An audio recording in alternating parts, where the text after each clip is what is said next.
اعوذ باللہ من الشیطان الرجیم، بسم اللہ الرحمن الرحیم۔ جن لوگوں کے بچے ہیں، یا ان کے گھر میں بچے ہیں، ارد گرد محلے میں کہیں بھی بچے ہیں، وہ میری بات کو غور سے سنیں۔ اچھا، چند روز قبل پہلے حیدرآباد کی ایک نجی اسکول میں، بہت اچھے اسکول کے اندر ایک 13-14 سال کی کلاس 6 کی بچی نے سوسائڈ کر لی۔ وہ کافی دیر تک CCTV ویڈیوز انٹرنیٹ پہ موجود ہیں، جگہ جگہ کافی دیر تک بالکنی میں کھڑی رہی، بہت دیر تک سوچتی رہی وہاں کھڑو کے بالکنی میں۔ ارد گرد بچے آتے جاتے رہے، اسکول کی انتظامیہ اسٹاف کے لوگ گزرتے رہے، بے حس لوگ گزرتے رہے۔ کسی نے اس سے یہ نہیں پوچھا کہ تم یہاں کیوں کھڑی ہو، بیٹا کیا بات ہے، کیا بات ایسی ہے، کیوں اتنی دیر سے تم یہاں کھڑی ہو۔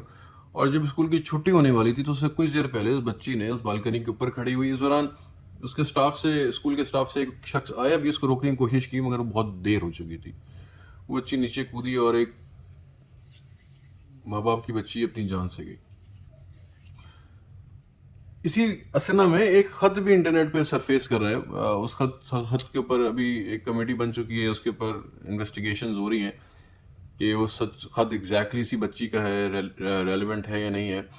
وہ یہ کہ اس کے ماں باپ اس کی بڑی بہن کو کچھ نہیں کہتے تھے، اس کو ڈانٹتے تھے۔ وہ ٹیب یوز کر رہی ہوتی تھی تو اس کو باپ اس کا ڈانٹ کے چلا جاتا تھا، یوز نہیں کرو۔ کہیں باہر جاتے تھے آتے تھے تو اس کو ڈانٹ پڑتی تھی۔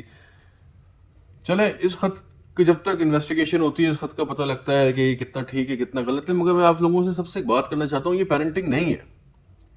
بچے پالنے کا مطلب یہ نہیں ہے کہ آپ کا کام صرف یہ ہو کہ یہ نہ کرو، یہ نہ کرو، یہ نہ کرو اور یہ نہ کرو۔ یہ کوئی کسی قسم کی پیرنٹنگ نہیں ہے۔ بچوں کو روکنا ٹوکنا، یہ پیرنٹنگ اس کو نہیں کہتے۔ آپ کو پتہ ہے سر کتنا سوشل پریشر ہے بچوں کے اوپر، جب بچے گرو اپ ہوتے ہیں، سوسائٹی کے ساتھ چلنے کا کتنا پریشر ہوتا ہے ان کے اوپر، اسکول کا کتنا پریشر ہے۔ کون سا اسٹوڈنٹ ساری زندگی فرسٹ آ کے یہ پیرامیٹر ہے کہ وہ کامیاب بھی ہوگا؟ یہ کوئی پیرامیٹر نہیں ہے۔ آپ کا بچہ پڑھ رہا ہے، اس کو تعلیم دے اچھی اور اچھی تربیت دے، اس کو بے پناہ پریشر کے اندر نہ ڈالیں کہ وہ تعلیم کے پریشر میں آ جائے۔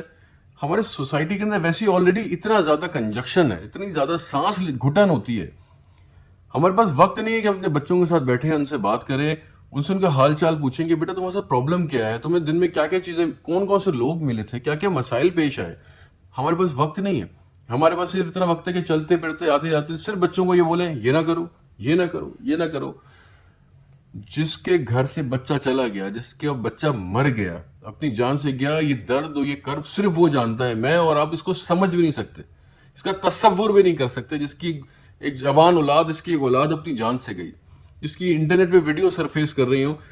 لیکن کم سے کم ہم اپنے ملک کے ہزاروں لاکھوں مزید بچوں کو بچا سکتے ہیں، یہ سوچ کے کہ as a parent, as a guardian اپنے گھر کے بچوں کے ساتھ بیٹھیں، ان سے بات کریں، ان کے اوپر بیجا پریشر نہ ڈالیں۔ پڑھ رہے ٹھیک ہے، اگر نہیں پڑھ پا رہے، اچھا نہیں کر پا رہے، ہر بچہ فرسٹ نہیں آتا۔ یہ ایک انسان کے اندر کیپیسٹی جو اللہ تعالیٰ نے ڈالی ہے۔ کچھ بچے بہت اچھے ہوتے ہیں، تھوڑا پڑھ کے بہت اچھا رزلٹ آتا ہے، کچھ ساری زندگی پڑھتے رہتے ہیں، سارا دن پڑھتے ہیں لیکن نہیں آتا۔ ان کو بیجا نہ ڈانٹیں، ان سے پوچھیں، ان سے بات کریں۔ اگر آپ کو لگتا ہے کہ ٹیب یوز کرنا، موبائل یوز کرنا بہت زیادہ ایک اچھی عادت نہیں، جو کہ نہیں ہے، تو آپ وہ وقت ان کے ساتھ اسپینڈ کریں تاکہ وہ نہ یوز کریں ٹیب، نہ یوز کریں موبائل، نہ دیکھیں ٹی وی۔ سب سے اچھے دوست آپ بنے ان کو بیجا پریشر نہ دیں۔